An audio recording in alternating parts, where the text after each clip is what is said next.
good Monday evening, everybody. Chris McDonald with you. We're grateful to see everybody on this Monday night, the 23rd day of February. I wasn't sure what day it was for a second.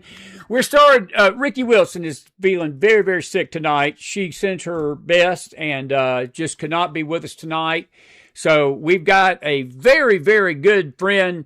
Ricky will be with us next Monday. So have no fear. She'll be with us the first Monday in March. And she, again, sends her best tonight. And we were looking forward to talking to her. But we got somebody that I'm looking forward to talk to just as much, and that's John Mottola. He's on the phone with us. And, John, it's so good to have you, buddy, and I appreciate you joining us. We wanted to talk to you about a blizzard. I got to laugh at something I just saw in the chat room. No, this ain't a symbolic blizzard. This was a real blizzard today. Up in the Northeast, nearly 35 inches of snow. And, John, I want to get your take on some things from this because this is I talked to some folks in Massachusetts, and they said that that blizzard of 1978 is about the only thing they could compare this to.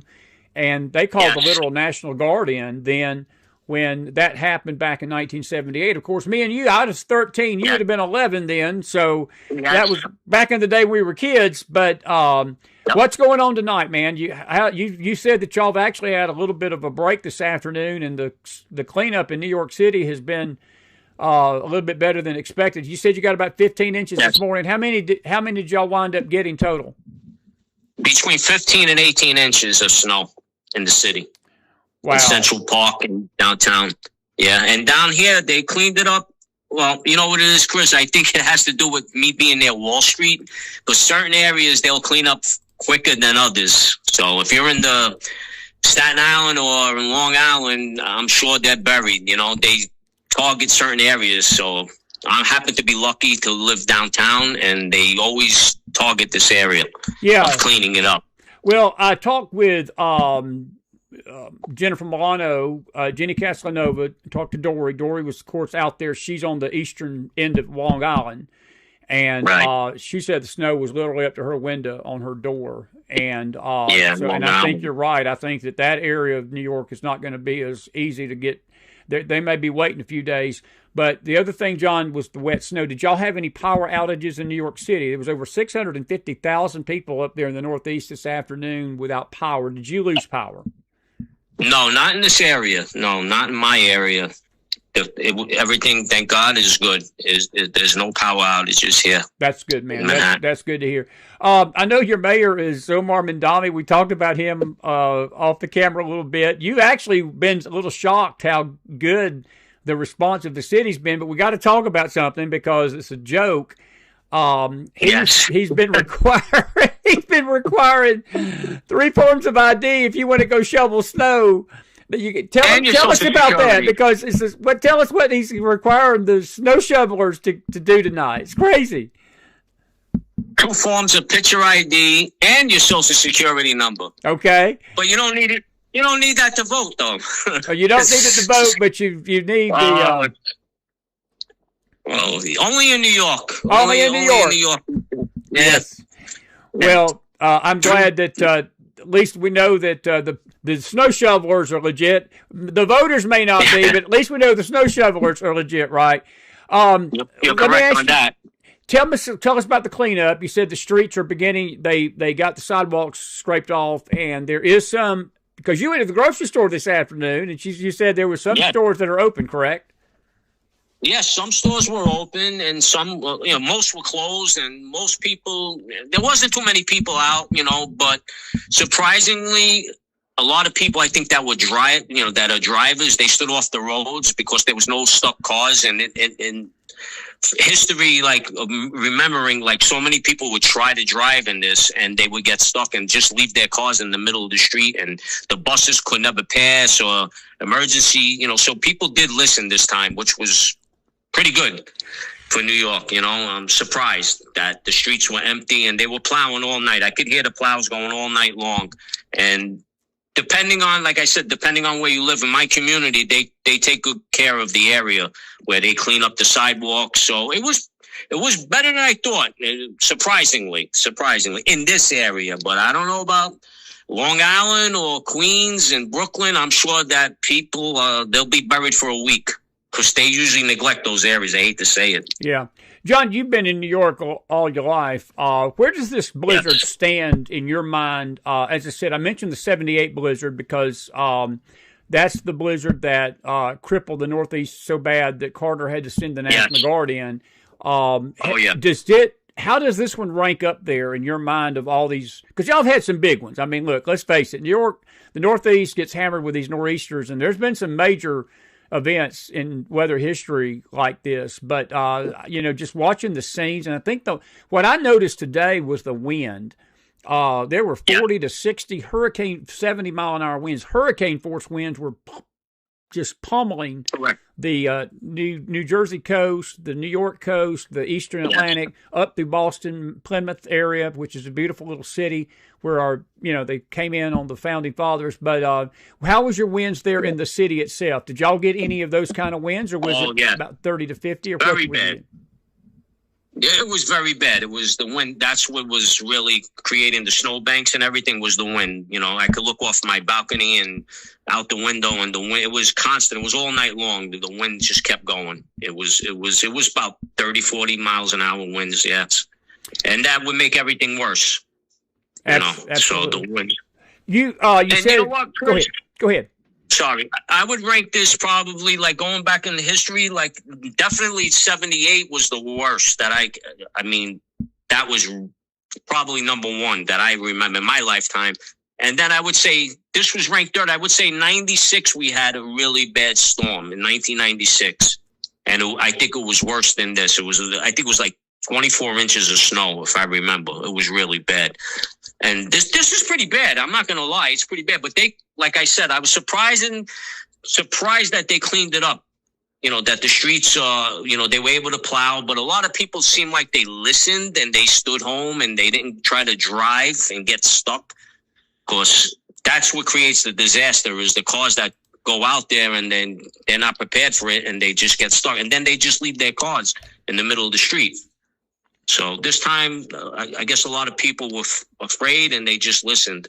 Yeah. Well, I'm glad to hear that, John. I really am. Let me ask you this. This is a general question. I know we down south, we don't understand this. If this would have happened down south, they would have had to call the National Guard in. But you New Yorkers, you are a tough bunch. I'll never forget having lunch with you the very first day I met you. And we were sitting at a dinner table, and we were laughing, both of us, about the country's meltdown over Trump. And when you said what you said, I knew we were going to be friends forever. And you said something to the effect, you said, Chris, you said, we New Yorkers, Trump's just like us. We get him. He don't offend us. We're not offendable. And and the New York bunch is a tough bunch. You New Englanders are tough. And when y'all get these storms, it has to take a lot to cripple the city. And that's why I'm asking, because this one crippled y'all today. So I think this, as you said, I would say it was top three, man, because I've never seen New York shut down. Because usually in most of these snowstorms like this, kids are going to school, people going to work, and nothing changes. Is that just a New York thing, or is that just the way things are in the Northeast, or what? I just think that's New York. New York. But, we don't panic. I mean, listen, I'll tell you, my family, my sister panics. You can get 2 inches of snow and she panics, and my brother's the exact opposite, and they'll argue because my brother's like, listen, if everything closed, like the way you think it's going to close, we're all gone. He goes, are you kidding? He goes, you're still in New York City. He goes, trust me. And sure enough, there are stores that are open. There's stores that are open 24 hours. They just don't close. This is the Mecca over here, for financial, market, and there's always going to be something open. And sure enough, but my sister panics. She makes me laugh. And my brother's the opposite. He don't worry about nothing. He's like, don't worry. Something's going to be open. So you got to have thick skin, Chris, in New York. You have to have thick skin, buddy. You got to have thick skin, period, right now. In general. Hey, well, I'm glad you're okay, and we're praying for all the folks in the Northeast tonight, because y'all did take a wallop, and I think the further north you went, the coastal areas really got hit hard. And that's why I wanted to bring you on to give everybody an update of what's going on. And I do understand the crazy thing about your weather is that because it was wet snow and not that dry, powdery snow, you likely are going to, this stuff's going to wash away in the next couple of days. They're thinking that it's going to be melted by Tuesday, or today's Monday. By Wednesday, it's going to start the process of melting. And so that's good. Hey, the other big story I want to talk to you about, because me and you have this in common, the United States men's hockey team won their first gold medal since the Miracle on Ice that took place 46 years ago right there in New York at Lake Placid. And, Placid, right. And I was in high school. I was 1980. That means I would have been I was a freshman going into my sophomore year. And you told me you were in the 7th grade, so we're about the same age. 7th grade. And that was a night I'll always remember. And I never will forget the excitement and the way that it turned the country. And we're going to talk about that more tonight on our late show.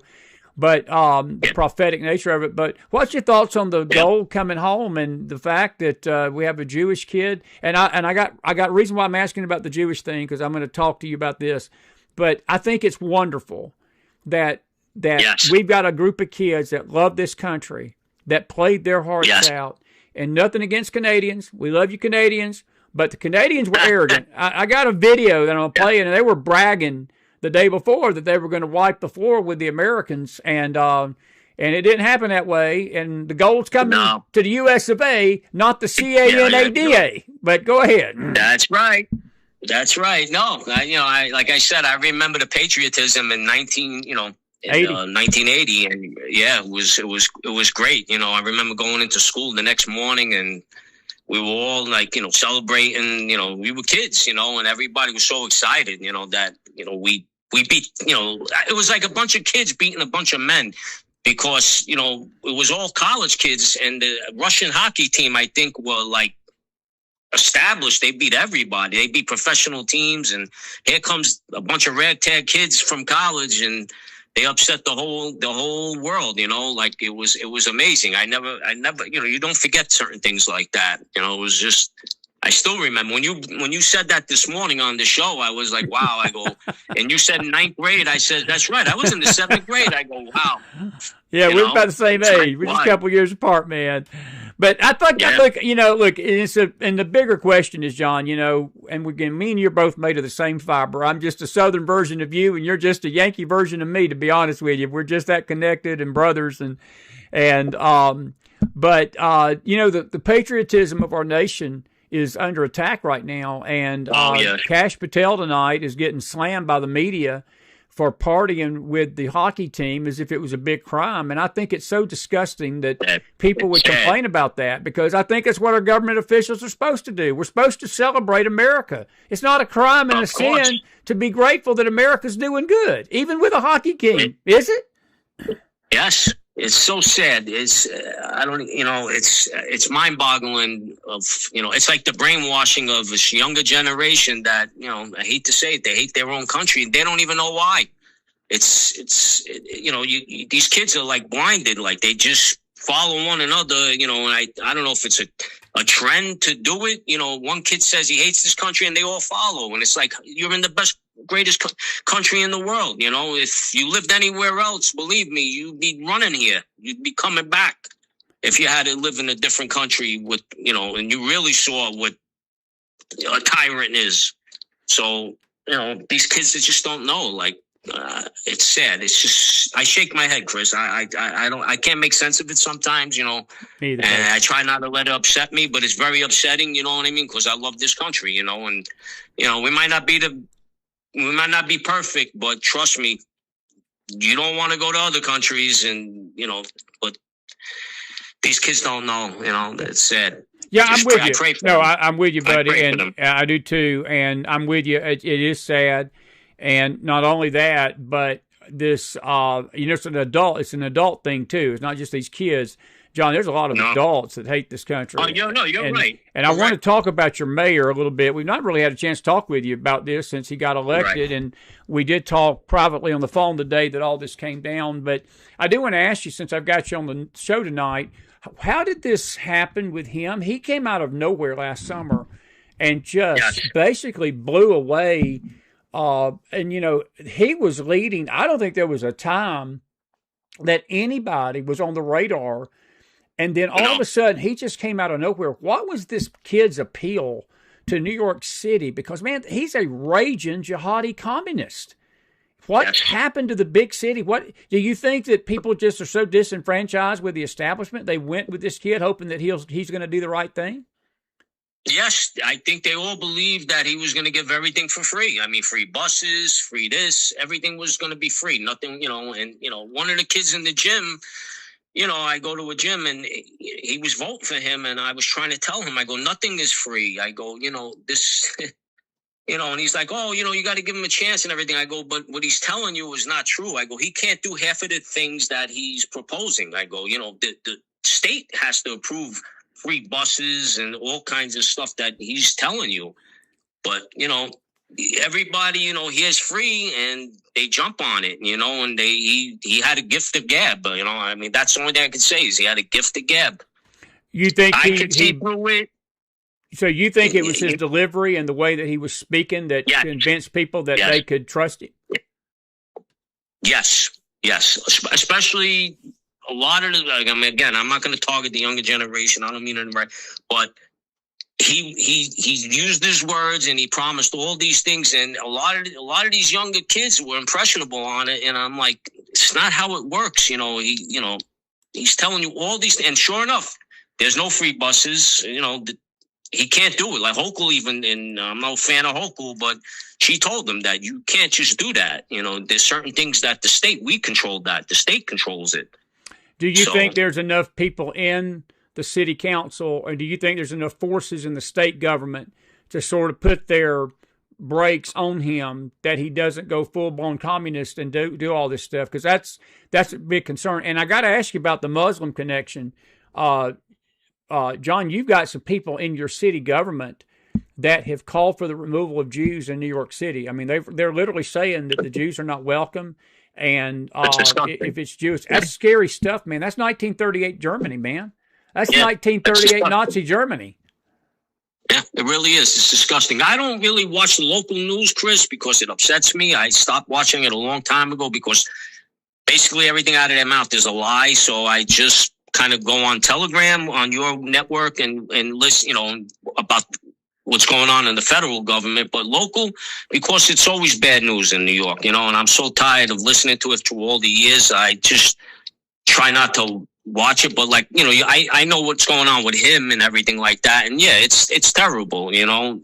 In fact, I even saw a video of, I think it's in Times Square where they're doing, they're praying, you know, in the middle of Times Square. I think somebody showed a video of giving the Muslim praising Allah. Yes. And I saw that Muslim, too. Right. I saw that too. Right, exactly.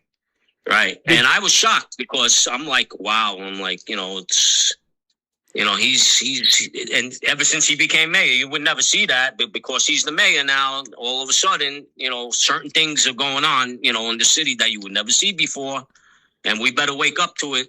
John, where do you think this is all going, though? I mean, the man's going to have 4 years, buddy. He's going to be in power for 4 years. I mean, do you think that do you think he's even showed his full hand of what he's planning to do in New York City? I don't think he showed his full hand yet, no. I really don't. I mean, but I think he's also he's getting a little humbled by certain things that he thought he could do, and, you know, so far. But you know what it is, Chris? I don't trust the politics here, you know, like who's behind him and everything. Right now, there's a couple of things he promised he can't do, but who's to say in the future? And you know, he's got 4 years, so it's only the beginning, you know. Well, so let me ask you this. Let me ask you this about the people, because this applies to you. If he goes full blown communist, do you foresee? Because I've read articles over the last few months that indicate that there's a lot of businesses that are getting ready to take off. And this is sort of unrelated, but in a way it's sort of, I think, what's coming to New York City. Steven Spielberg, who I'm no fan of, but he is actually moving out of California because Newsom is going to put this wealth tax on so many people that make so much money. And Steven Spielberg is saying, you're not taking my money. And he's a liberal. Stephen is as liberal as they get. Yes. And the liberals are yes. even fleeing California. Do you see a similar exodus out of New York City if Mamdani goes full-blown communist?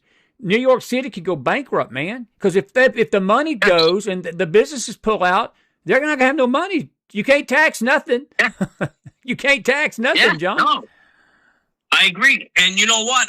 I mean, I heard recently that he wants to punish you if you leave. Like, he wants to hit you with a fee if you leave New York. And somebody was telling me that recently, that, like, in other words, if you want to move or if you want to sell a house or a building, that he's going to hold, like, in other words, he's going to punish you with a tax. He's going to try and, I don't know if he could do it, but his intentions are to, like, so you don't leave the city because, like you just said, Steven Spielberg's leaving California. So many people want to leave here, but now he wants to come up with something where he's going to penalize you for leaving, which is insane. It is insane. Let me ask you a personal question. You can give this to the answer the way you want to give this to us. What would it take in your mind that it would get to a point that even John Mottola would consider? Because that's your home, man. I mean, you grew up there, didn't you? You're a native native Yankee. Yes. Where would the breaking point come? This is definitely one of them. You know, I honestly, I do want to move, and I don't see myself living there because it's just getting worse. Honestly, I mean, I don't live in fear. You know, I trust in the Lord. You know, I put my faith in Him, and I pray on it. And I know in my heart I don't want to be here. No, I you know, it's not the New York I remember. And let me tell you something. I grew up in the '70s with graffiti, and it was pretty bad back then. Yes, it was. But you know, the difference is. You know what I remember the difference was? If you committed a crime back then, you were held accountable. Thank you, John. You know, like the city was gritty, you know, and now it's what changed for me is that you could just rob a bank. I mean, they had a guy, what was it, 2 years ago? He robbed the bank and they let him out the next day. And he went right back and robbed the bank. And they caught him again. And he said right on TV, he goes, "What did you expect me to do?" I mean, this is how crazy it is. It's crazy. He's dead. What did you expect me to do? Well, you got to admit, that's exactly what I just said. What do you expect me to do? I'm a bank robber. Yeah. I mean, for goodness sake. Let me ask you about the crime, and I'll let you go after this. What about the crime? Have you seen an uptick in it? I know he's only been in office a few months, but is there anything that you've seen that concerns you that crime, not given that, of course, the bank robbers are being let out, but has there been any other troubling signs with people? Are they in fear, greater fear, because there's no police force? And because, you know, John, it's evident. He's made it clear that he is not going to back the police. He is going to do everything he can to hamstring them from doing their job. And I think you made an excellent point that back in the 70s, because there was a hippie generation and they were doing the very thing you talked about. But I'm going to tell you something. When they did that stuff, they spent a night in jail or 2 weeks or a month, and they didn't do it without penalty. But I'm going to tell you, now, these criminals, it's 50-50 shot, man. They take their chance because they know that nobody's going to do anything to them. And that's a society that's lawless, my friend, and dangerous. Yes. I mean, Chris, over here, you go to, you know, we have like a pharmacy, you know, the Dwayne Reed and the Walgreens. And you have to ring the bell because everything's behind plastic. You can't even, you know, I've never seen anything like that going in a store. And just to get, you know, deodorant, you have to call and wait for somebody to get the key and open it up because it would just be stealing, you know, like 900 up to 9. It's insane. It's like, instead of locking these people up, you're condoning it. You're just telling them it's okay to do it. And now we all, you know, you go in there and you want to get in the store and get out, and now you got to ring a bell and you got to wait for this clerk to go through the whole store. He's got to help 100 people so that he can open. He has to have a key, and he opens up a plastic thing, so you know, because it's behind the protective barrier. Ain't that crazy? It's insane. That's crazy. We shouldn't be living like that. We should not be living like that, John. No, John, if you enforce the law, so It's such a pleasure talking to you tonight, buddy. And we're hoping to see you this spring or summer. We're going to be back up to New York City. We're going to have a conference up there. Looking forward to it. And we'll be talking to you and getting with you soon about that. But I do want to thank you for coming on and give us an update tonight on the blizzard. I'm glad you're safe. And Thank you. I hope all of New England, I think Boston is still, I was looking at a map before I came on tonight, radar, and it seems like the further east you go, the coastal areas are still getting hammered with snow tonight. Yes. But I think Yes. it's eased up there in the city. But I'm grateful that you're okay. And Yvonne, God bless y'all. God bless you. Thank and you. Listen, I want you God to know bless you, Chris. you are my amigo, man. I'm telling you, you're a Yankee version of the Mac Man, and the Mac Man's a Southern version of John Matola, and that's why we're I love friends, you, man. and we are friends for Yeah. life, buddy. Well, listen, any Love final you. thoughts? Any final thoughts before I let you go? It's just my prayers go out to the Mac Files family for all the sicknesses, and may God bless them and heal them. And, just thank you for everything you do. Thank you. You've been a big part of my life, Chris. Love you. Same here to you, buddy. God bless you, John. We'll be in touch, man. Thank Have a you. good night, Thank okay? you. God Thank bless. you, buddy. God bless. God bless. God John bless. Matola, everybody. Put some fire in that house. He is from New York City, and we wanted to get him on tonight. For those of you that are just joining us, Ricky Wilson is very, very sick tonight. She just could not make it. We were going to try to do her by phone, and then I texted her about 45 minutes before the show came on, and because she just did not sound good. And I said, "Are you sure you're up to this tonight?" And I said, "We can postpone it a week." And she said, "It would make me feel better if I go next week." She said, "I think I'm going to be much better next week." She said, "I am so weak and just got a cough and throat." And she said, "I just don't think I can be full strength tonight." So I told her we'd postpone it. So, but I think John was pretty good. Put some fire in that house for him out there tonight, and grateful for John and so forth. Now, let me see here. I'm going to check one thing before I start talking to you. I've got somebody else I'm going to put on the phone with me here, and we're going to talk a few minutes because we got about another 15, 20 minutes on this early bird. Now, we will be back tonight. We've got some news clips and some other things we're going to cover. But here's the man. This is the man, the legend, and the one and only Jason Miller on the phone with me tonight. The Mac Miller Show for a Monday night is on the air. Miller, how are you doing, man? I'm doing great. How are you? I'm doing good, man. It's good to see you tonight. I wanted to get your take on some things tonight, and we had just had John Matola on. He was from New York City. It's not snowing here in Tennessee, but our politics are like a blizzard. It feels like it's snowing sometimes down here. But no, seriously, it's good to see you tonight. I'm going to get your thoughts on the situation that's brewing in the Middle East tonight. I heard tonight before I came on that they've evacuated the embassies, several embassies in the Middle East, man. Are you believing that we're going to start going after Iran here soon? What's your thoughts on all that tonight? Well, it certainly looks like that, and certainly sounds like that. For the last several weeks, President Trump has been moving all of our aircraft carriers in that area. And then certainly what I've learned in the past is once the embassy starts clearing out, that's the last sign usually. Yeah. Do you think that he should? What's your opinion on the timing of this? I know we need to pray for the situation. I don't think he wants to get us in a war. Do you think that these talks this week are going to forestall this, or do you think that Iranians are just buying time? Well, the enemy is always trying to buy time, but we're on the Lord's time, as you know, and it's funny that that we're coming up on Purim or Purim or how you want to pronounce that.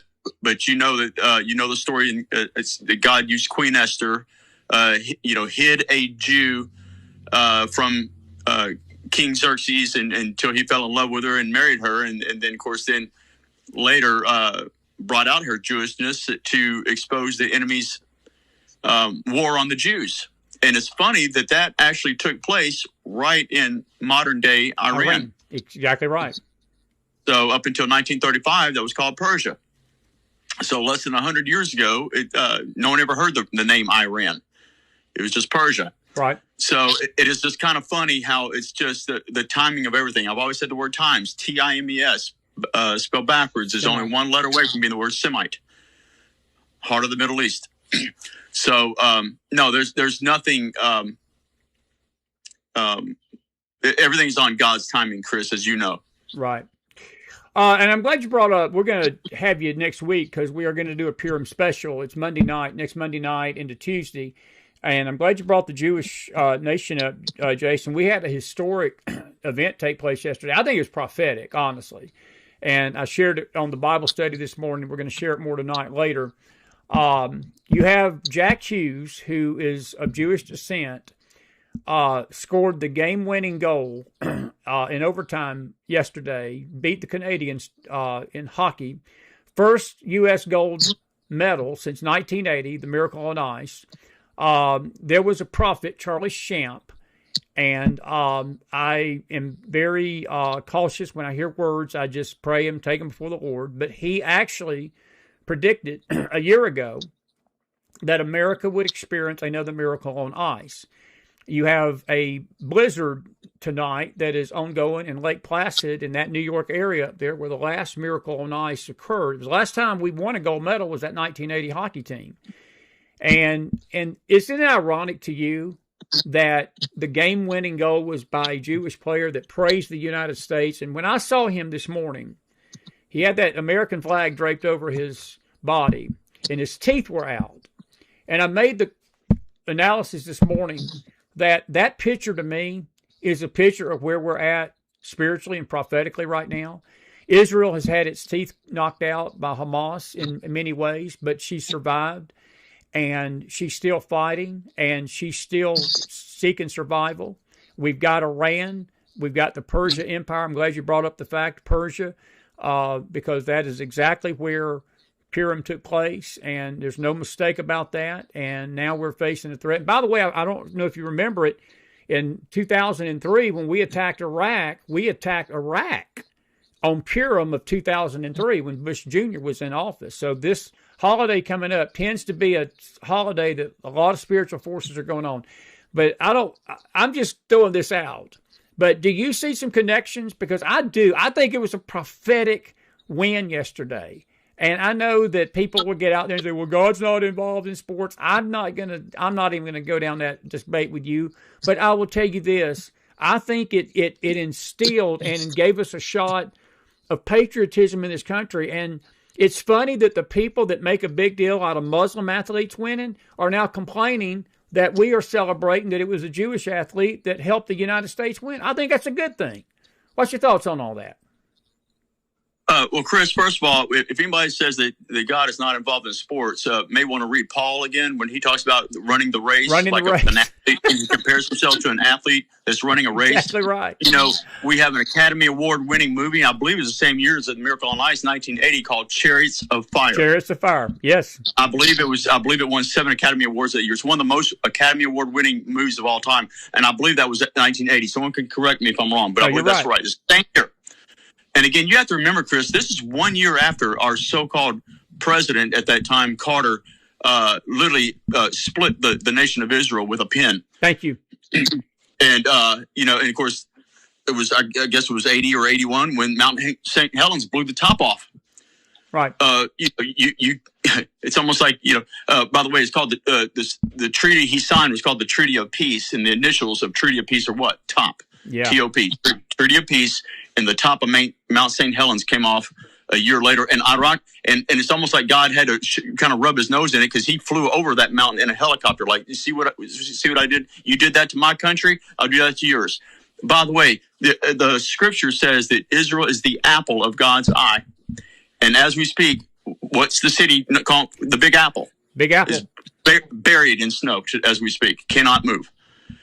And I really believe that is a prophetic sign with this Jew hater mayor that has taken over, and all his plans are being buried in snow. A blizzard. It's so true. Well, it's hilarious to me that he's making the snow he's making the people that plow the snow show 3 forms of ID, and then he won't show an ID to vote. You can't. Is Miller your favorite saying? I've come to adopt that saying. You can't make this stuff up, man. You just can't make this stuff up. The reason why we can't make it up because it's already been made up in the Bible. So there's nothing new under the sun. Jesus has already seen this. It's already right there in the Bible. When you come against the Jews, when you throw a boomerang against the Jews, it comes all the way around and pops you in the back of the head.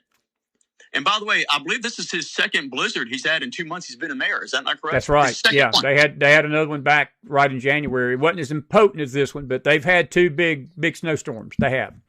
That's it. That's exactly right. It's kind of like the guy that wore the tuxedo to get a vasectomy, and the guy says, "Why are you wearing a tuxedo?" Because I'm going to be impotent. I want to look impotent. Good joke, Miller. Good joke. That's a good one. No, that's a good one. Hey, what was your thoughts of the win though with the hockey team? What did you think that what happened yesterday? I thought it was pretty powerful stuff. I'm a sports fan, and I was happy. I was thrilled that we won that gold medal. We needed it. It's been a long time coming for the hockey team. It's crazy. Well, it is crazy, and I believe that it does tie back to the 1980 Miracle on Ice. Miracle on Ice. And if anybody's ever seen that story on Miracle on Ice, or excuse me, the movie, there's the best scene in that movie to me is when the Americans had lost in one of the early rounds, and they were too busy, looking at fans in the stadium and talking about girls or whatever on the bench, and the coach noticed that, and they got the butts kicked. And he kept them after that game for hours running up and down that rink until they figured out. He said, "Who do you play for?" And they said, "Well, I'm so and so," and they'd always mention the name on their back. And finally, at the very end, as you know, about 3 a.m. with the lights out, he says, "Who do you play for?" He goes, "I play for the United States of America." And he said, "That is all. That's all. That's it. I remember that. That's the answer he was waiting for." And I believe that ties into Israel. Who do you play for? We play for Israel, and we play for the United States. And I've always said, and I believe you said this as well, the day that this country turns its back on Israel is the day that God will turn his back on this country. I believe that. I firmly believe that, Jason. And I think apple of his eye, Chris. The apple of his eye, and the big apple is buried in snow tonight. Why do you think, as we get into Purim of 26, I think that there has never been a time that the rhetoric of Haman and the rhetoric of Hitler, the rhetoric of 1938 Germany, I don't think I have ever seen it as intense as we're seeing it tonight. Do you remember a time when it was this bad? Because I don't. It would go back to 1938 Germany, and you're exactly right. Probably not as bad. And Germany is now or America is the new Germany. You're exactly right. Almost. We have become almost that. We have.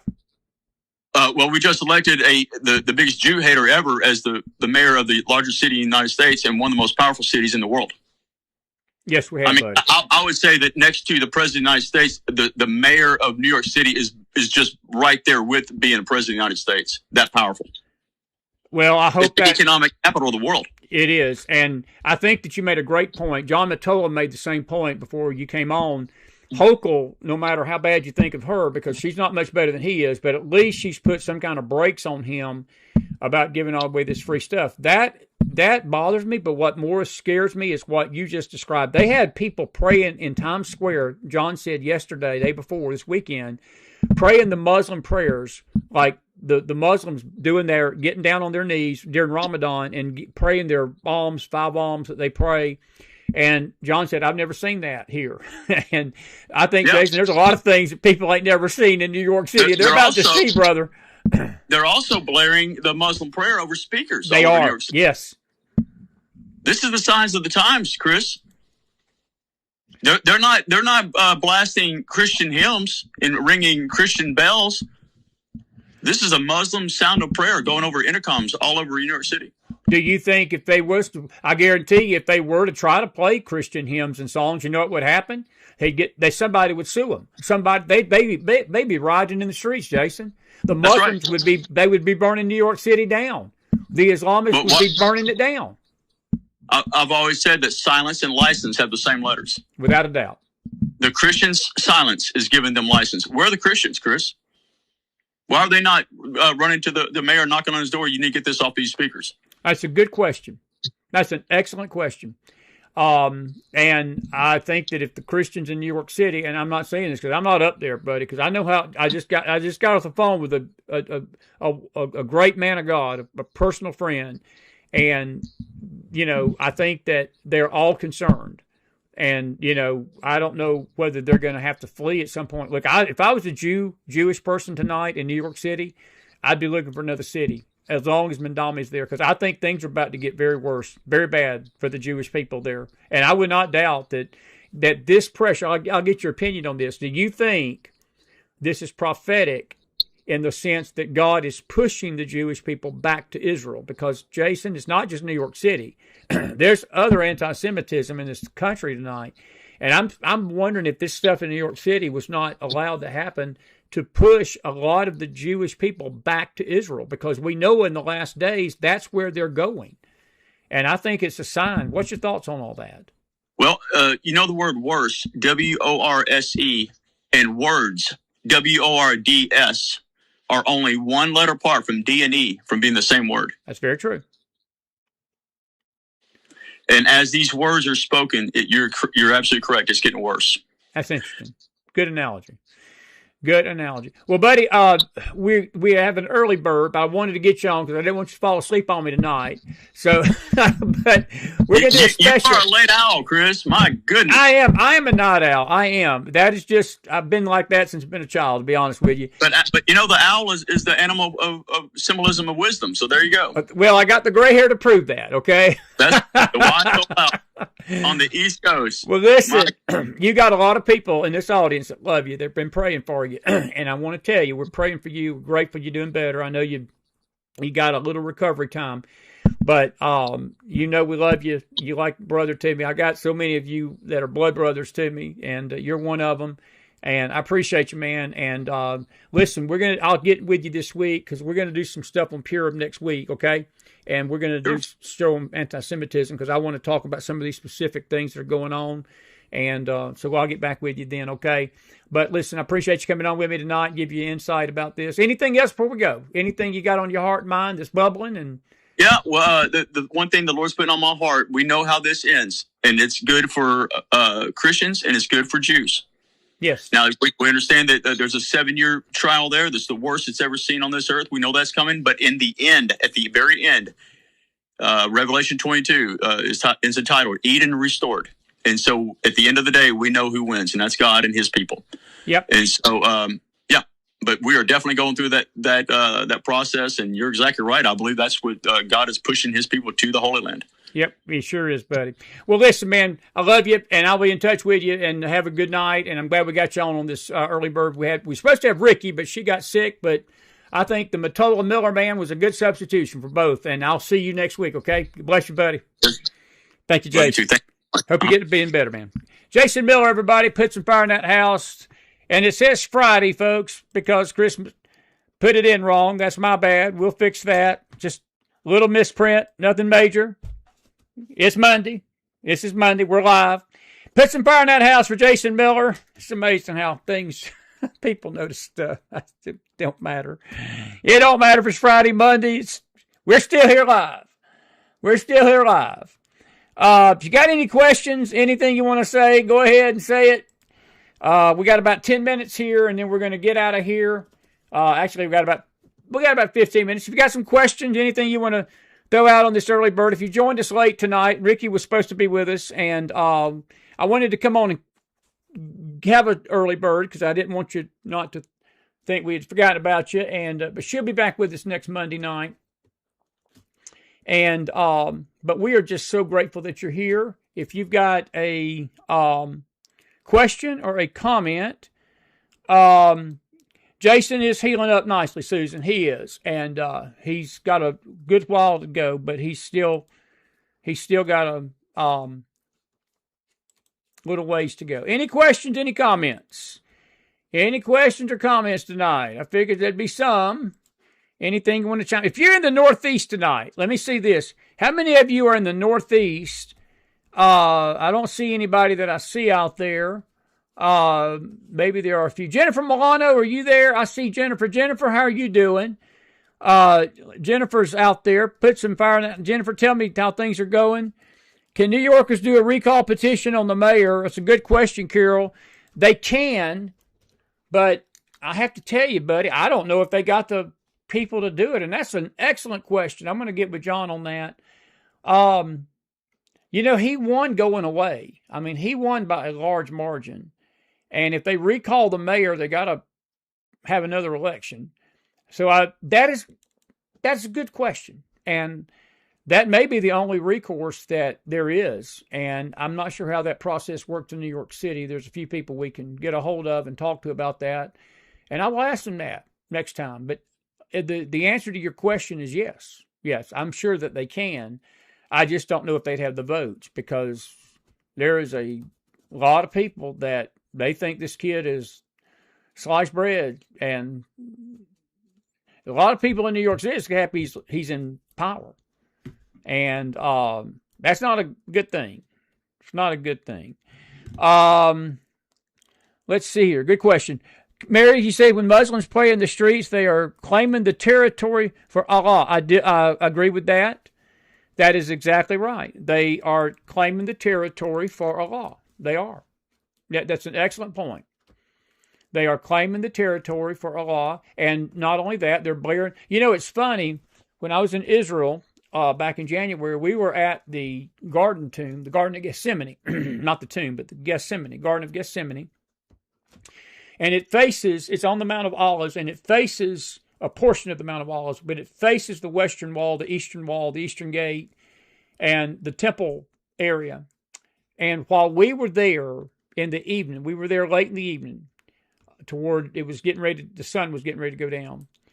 And I remember the Muslim prayers being blared out on that eastern side of that mountain, and it's the most eeriest sound, and it's a chilling call, and it just does something to you spiritually. It does. It is the most creepy, unbelievably nasty sound you can ever hear. And I know some of you have heard it.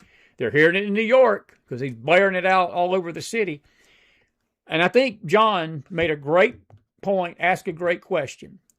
I wonder what would happen if the Christians went to Mamdani in New York and said, hey, since you're blaring all this mess out, we want to blare worship music out. They're arresting street preachers in London for doing just that. They're arresting people for doing that in London.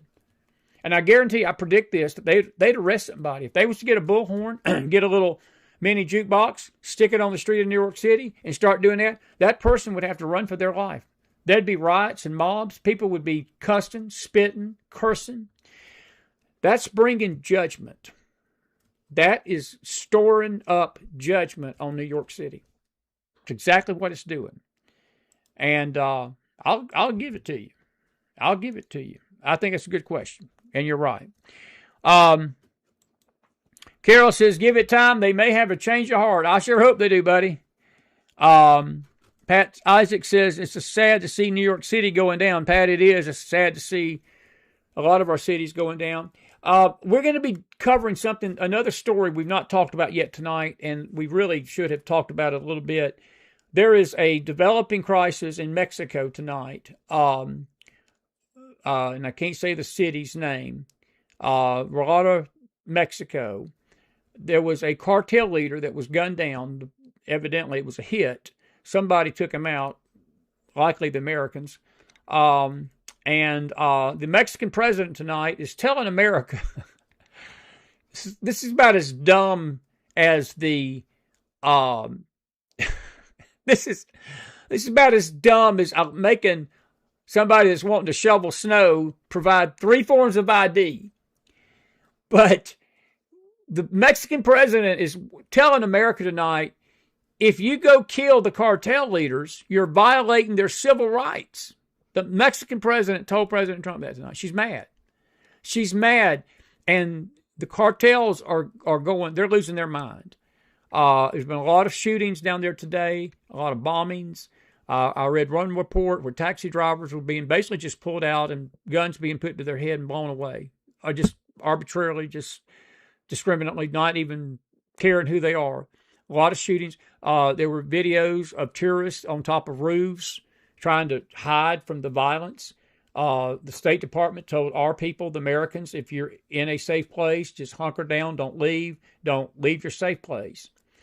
And it sort of reminds me, and I can't think of the movie that came out. Owen Wilson starred in it, and it was based on a true story. And it was probably about 5 or 6 years ago, and I'll think of it in a minute. But Americans got trapped in basically a government coup, and they were going hotel room to hotel room, hunting down foreigners, anybody they could find, and just shooting them. And it also reminded me a little bit of the movie Hotel Mumbai, when the hotel that was based on a true story too, in Mumbai, India, was basically overran in a Muslim attack on that city, and they were doing the same thing. It's creepy stuff. And but we're keeping an update on that. We're going to talk about that tonight. We're hoping to get James Akers on tonight late. He was traveling home today, so we're going to try to keep him awake a little bit. And so we'll talk about that. But if you have relatives in Mexico, I'd be checking on them.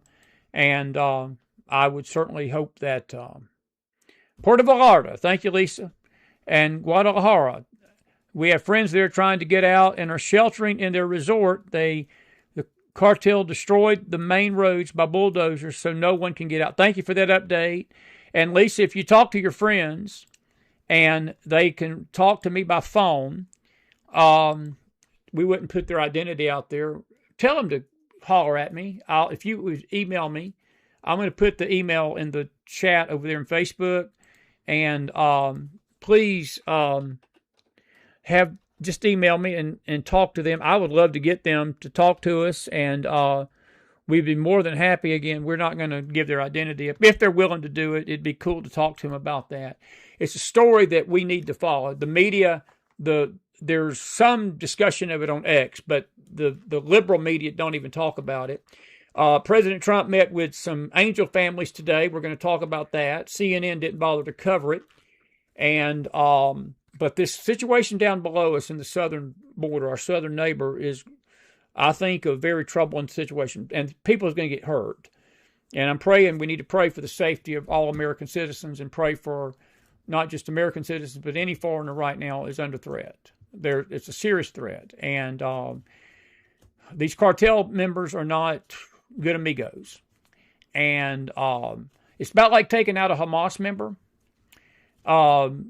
It's funny. I'll just leave it this, and I'll wrap this up. Whenever our government takes out or Israel, the same thing with Israel. It's really apples for apples. Whenever Israel kills a Hamas leader, the world just goes nuts. Just nuts. Just, we demand justice. We demand justice. And I see it happening tonight. We took out one of the most bloodiest cartel leaders in Mexico's history, from what I understand. This guy had the blood of hundreds, maybe thousands of people on his hand. High level. And Trump has warned all along he's going after the cartels. He's one of the few presidents that have had the bravery to do it. That's why he's been bombing Venezuela. That's why he's had these boats, shooting these boats out of the water that are bringing this meth and fentanyl into the country. And now it's taken on the role. He don't care where they're at. He's going after them. But the media tonight is screaming bloody murder over the killing. The Mexican president is screaming bloody murder. You can always tell whose side people's on when the bad guys get whacked. It's amazing. And just so there's no question, I think it's a better day in this world. I pray for the man's soul. I'm not saying this coldly and callously, but, when you live by the sword, you die by the sword.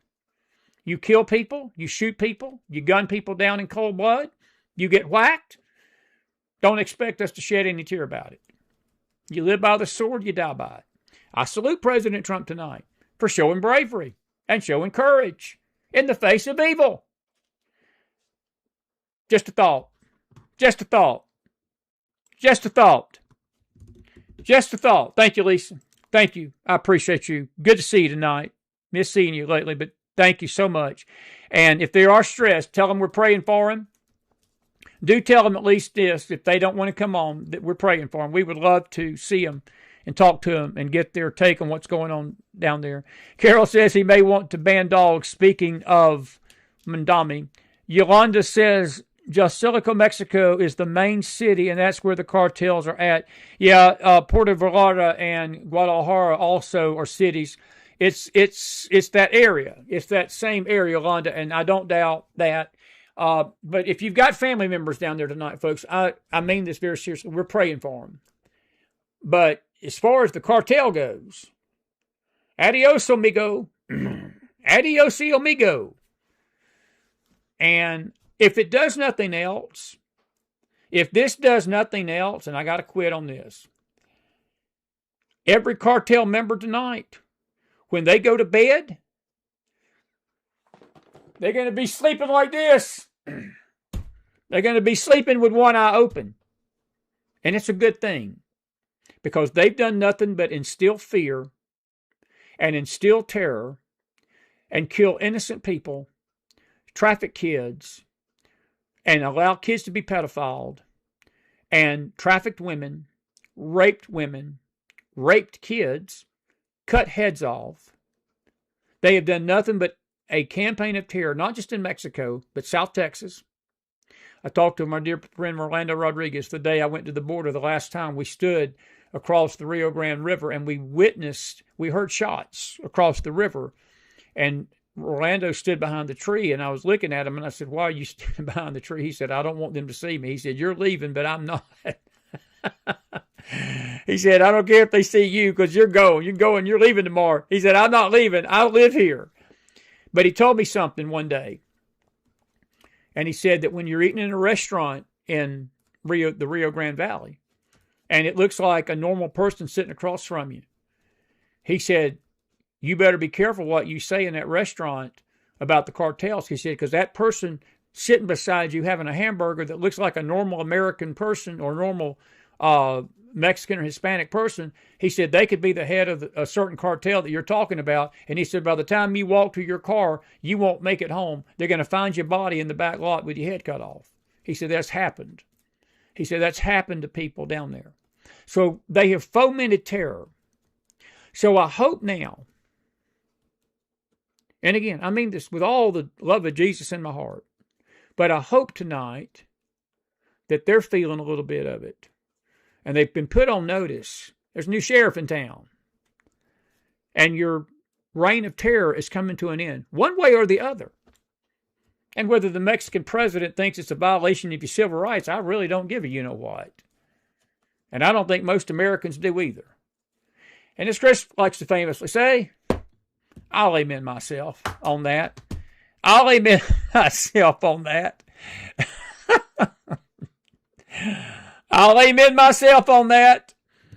Lisa says that guy went down and he needed $15 million for his head, so he's gone. That's very true, Lisa, and I don't doubt that. I don't doubt that. Susan says, I totally agree about President Trump. Folks, we got a president. We got a leader. So I hope they're nervous tonight. I do. I hope that they're sleeping. I hope they are sleeping with both eyes open. They better. Because this stuff's going to come to an end. And I applaud President Trump.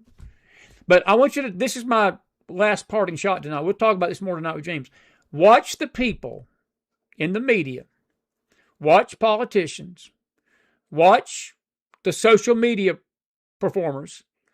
Watch the groups and the countries that side with the cartels. Like the president. There's rumors that president in Mexico, she's one of them. That's how corrupt the Mexican government is. So, yeah, it's a good day. It's a good day in Mexico. It's a good day in America. That a terrorist is gone. And when Israel takes out a Hamas leader, the world's a better place. Do I not have sympathy for them? I sympathize with them spiritually because I don't want to see anybody die and go to hell. I don't. Even cartel members and even Hamas. I want them to be saved. I want them to meet Jesus. I don't want to see anybody perish and go to that place. I don't. And I don't think any true believer does. But I also balance that out with justice. When you live by the sword and you refuse to stop living by that sword and you continue your role of terror with no conscience and you perpetrate terror on innocent people, women, kids, men, babies, Christians, anybody that they don't agree with, you're going to perish by the sword. That's a spiritual principle. It's a spiritual principle. And I'm glad President Trump is carrying out a spiritual principle. And I'll leave it at that. Listen, I'm going to be back tonight, hopefully with James Akers. Did you enjoy Jason and John? I sure did.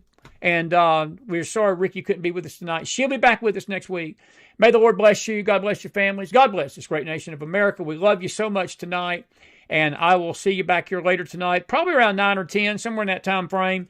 And you take care of yourselves out there. Lisa Kay, thank you for the update on that. God bless you, friend. Good to see you tonight. And good to see all of you. We'll be back here later. Put some fire in that house if you enjoy this little early bird special.